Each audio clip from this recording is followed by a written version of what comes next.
नमस्कार साथियों, आपके अपने YouTube चैनल हिंदीपीडिया में एक बार फिर से एक नई प्रश्नोत्तरी के साथ उपस्थित हुए हैं।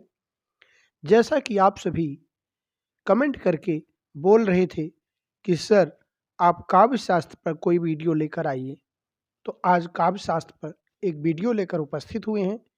आज के वीडियो में सबसे पहला प्रश्न है, रस निष्पत्ति के प्रथम व्याख्याकार कौन हैं? तो इसके 4 विकल्प हैं, भट्ट लोल्लट, भट्ट नायक, भट्ट शंकुक और अभिनव गुप्त।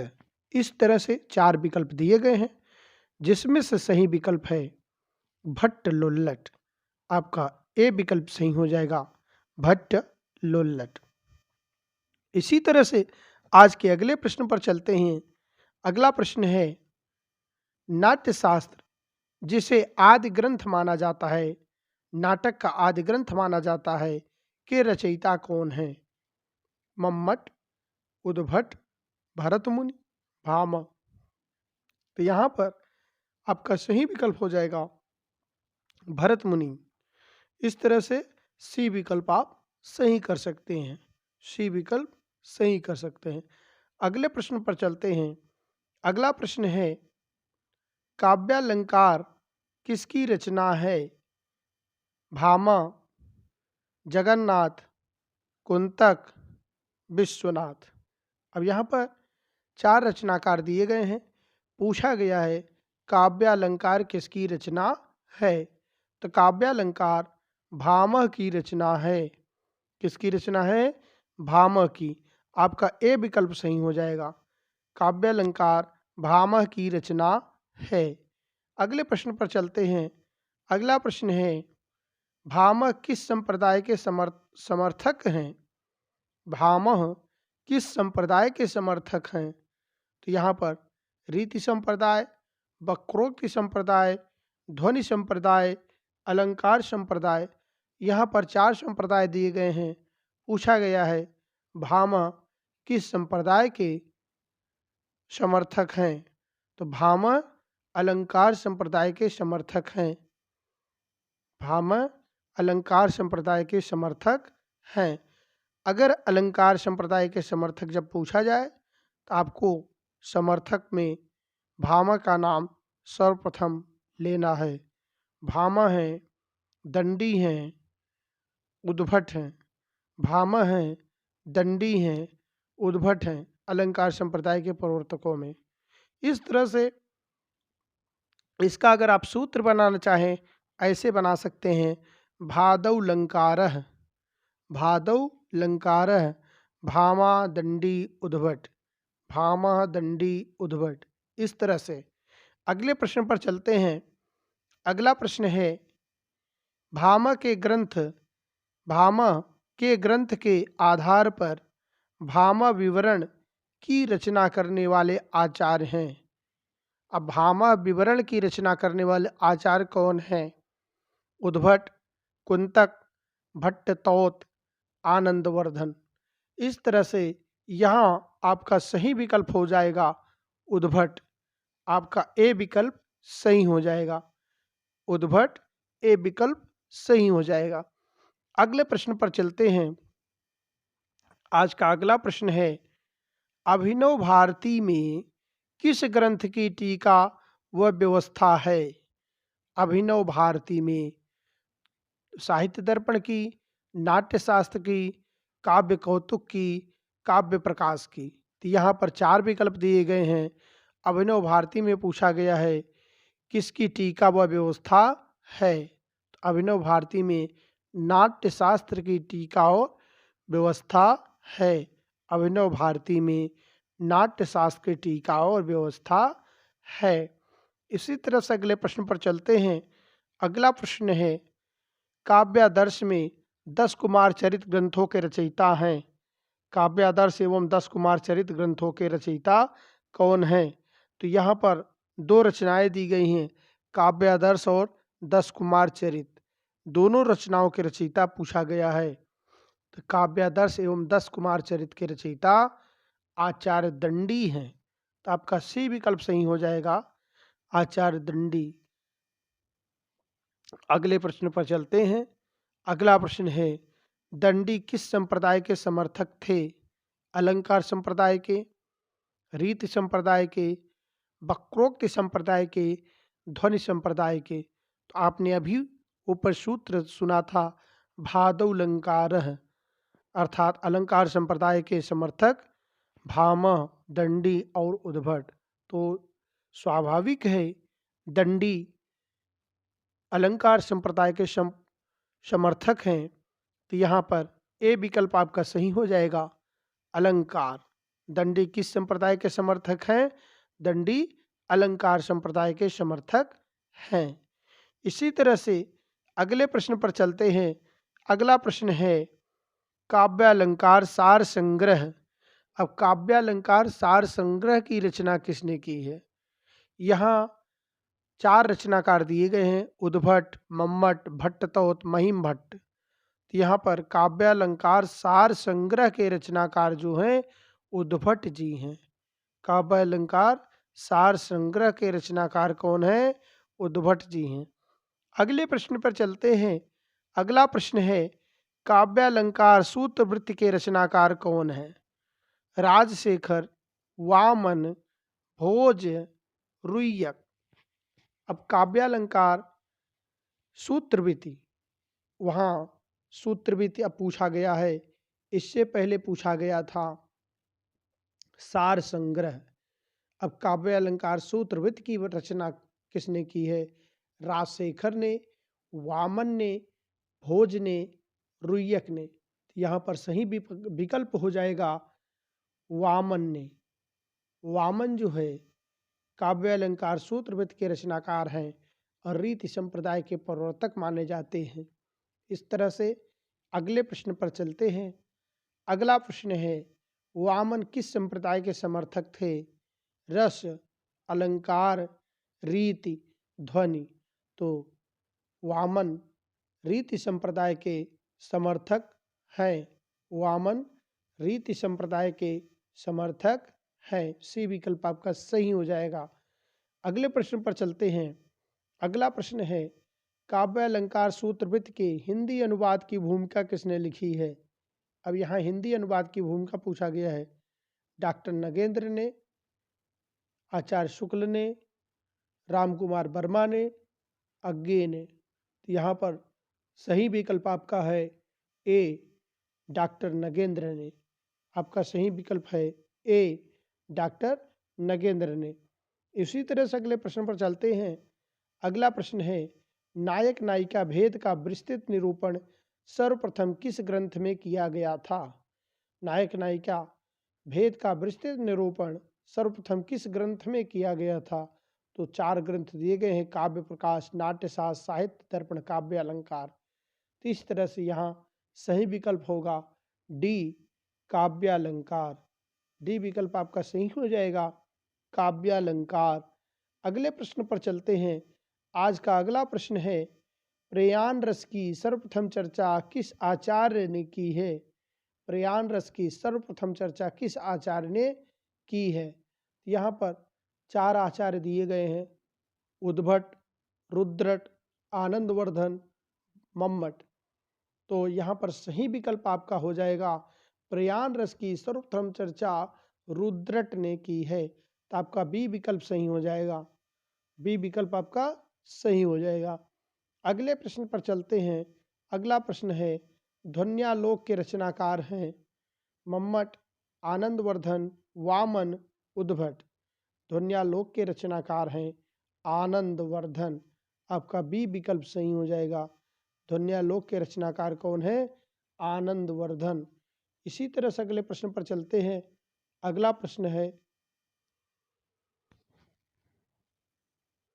ध्वन्यालोक के प्रधान आलोचक कौन माने जाते हैं? जगन्नाथ, मम्मट, अभिनवगुप्त, दंडी। ध्वन्यालोक के प्रधान आलोचक कौन माने जाते हैं? तो आपको सही विकल्प का चयन करना है। ध्वन्यालोक के प्रधान आलोचक अभिनवगुप्त माने जाते हैं।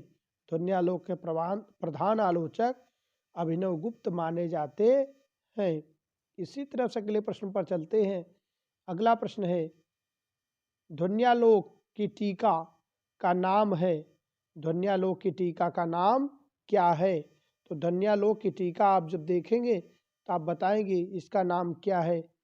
काव्य मीमांसा, ऋषगंगाधर, लोचन और नाट्यशास्त्र। तो ध्वन्यालोक की टीका का नाम है क्या? लोचन। ध्वन्यालोक की टीका का नाम क्या है?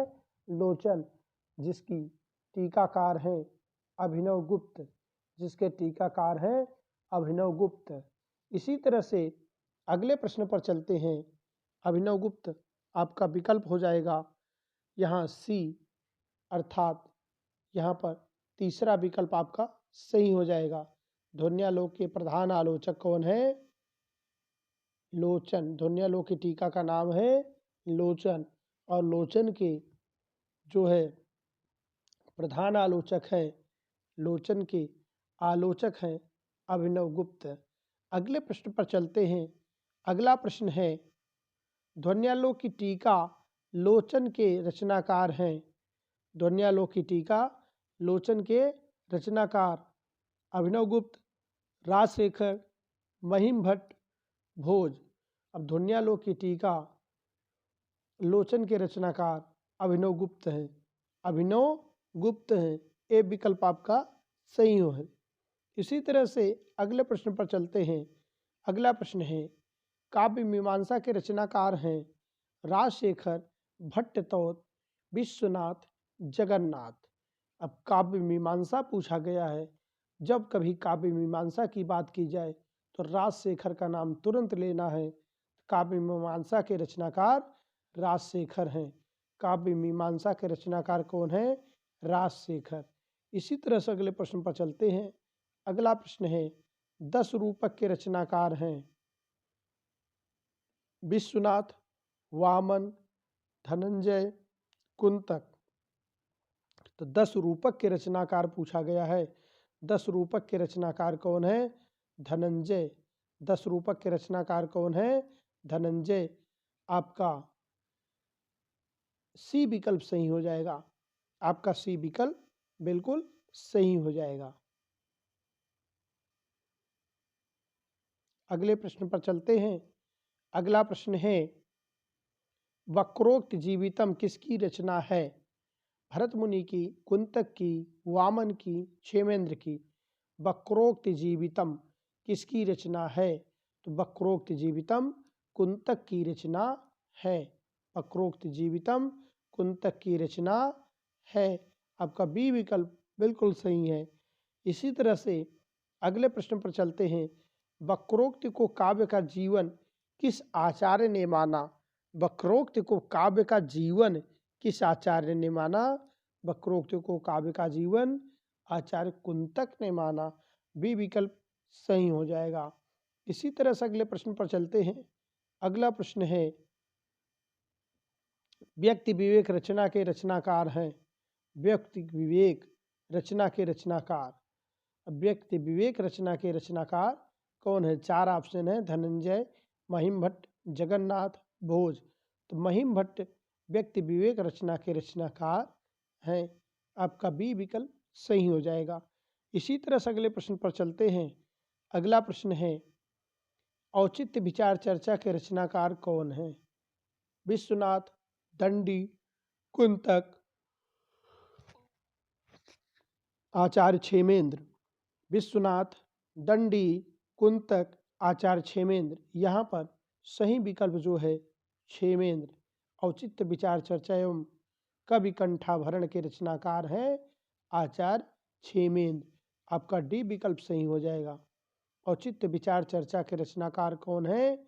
आचार्य क्षेमेंद्र। इसी तरह से अगले प्रश्न पर चलते हैं। अगला प्रश्न है, सरस्वती कंठाभरण किसकी रचना है? दंडी, आनंदवर्धन, भोजराज, भामा। अब सरस्वती कंठाभरण किसकी रचना है? सरस्वती कंठाभरण भोजराज की रचना है। किसकी रचना है? सी विकल्प आपका सही हो जाएगा। भोजराज की रचना है। इसी तरह से अगले प्रश्न पर चलते हैं। अगला प्रश्न है, सरस्वती कंठाभरण के रचनाकार कौन है? सरस्वती कंठाभरण के रचनाकार भोजराज हैं। सी विकल्प आपका सही हो जाएगा। सी विकल्प बिल्कुल सही है।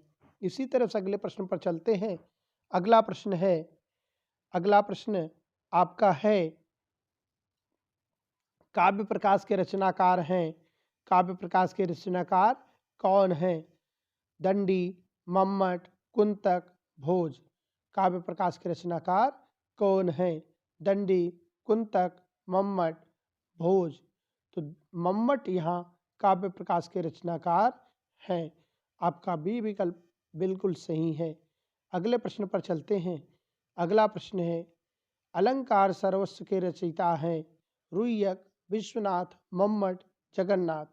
अलंकार सर्वस्व के रचनाकार कौन है? अलंकार सर्वस्व के रचनाकार रुय्यक हैं। आपका ए विकल्प सही हो जाएगा। आपका ए विकल्प सही हो जाएगा। इसी तरह से अगले प्रश्न पर चलते हैं। अगला प्रश्न है, साहित्य दर्पण किसकी रचना है? साहित्य दर्पण किसकी रचना है?